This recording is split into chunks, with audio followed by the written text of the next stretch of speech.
talk about cross-media ownership. The TRI chairman, Rahul Kullar's, shared some interesting perspectives on cross-media ownership. Now, he's constantly focusing on the fact that we need more plurality, we need more diversity in the opinions that we portray.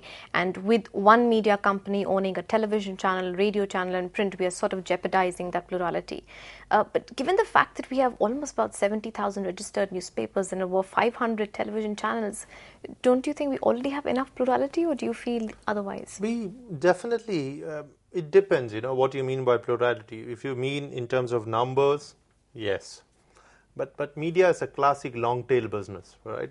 There are few newspapers and few television channels which will get the bulk of viewers or the bulk of readers.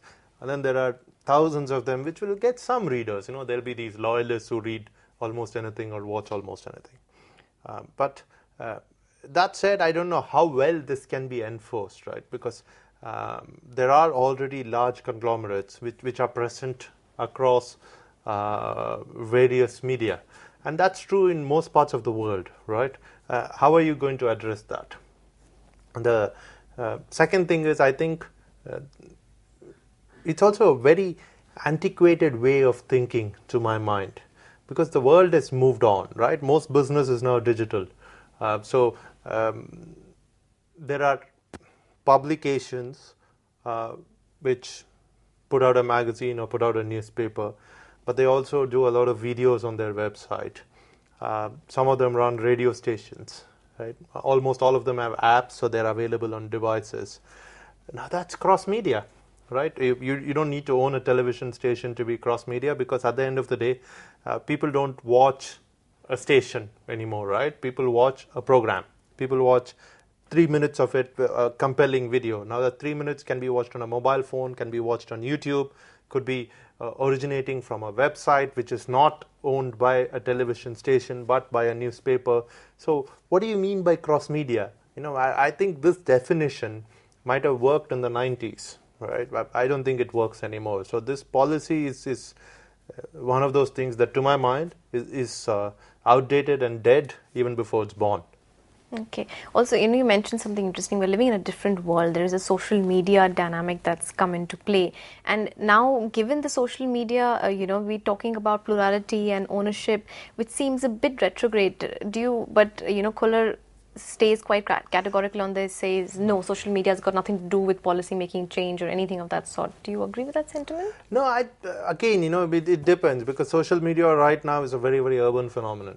I think what he's speaking about is really what happens at the rural level, right? But even at that level, I just think, speaking of cross-media, you'll have to look at two things, and I don't think they've looked at those two things. The first one is, what are you going to do with the existing conglomerates? Two, how are you going to acknowledge the fact that you live in a digital age and everything is digital, right? I don't need to print a newspaper. I don't need to own a television station. I could just be running a website and I could be doing everything. I could be doing radio, I could be doing video, I could be doing a weekly newsletter which is printed and distributed. How are you going to deal with that? And what is your view on refarming, and how are they going to take this forward? I have no idea, because I'm per se very, very opposed to anything that means a change in existing policy, because you have incumbent companies who are there. They've done business in a certain way. Most of them haven't done any wrong. They followed the law of the land. You just can't change the law on them. That isn't how business operates. I've always maintained this. Our government seems to think that you can keep changing policy and keep changing things as you go on. It's not dynamic. That's not how it works. Okay. Now, last but as they always say, not the least, talking about Fareed Zakaria and the entire, incident of plagiarism, and he's a man of much repute in the field of journalism, and now he's facing suspensions. Being an editor yourself, what is your understanding of plagiarism, and how do you ensure that journalists, while taking inspiration, do not, copy text? See, there have been huge advances in technology, right? So you know whether something's been taken from somewhere and all that.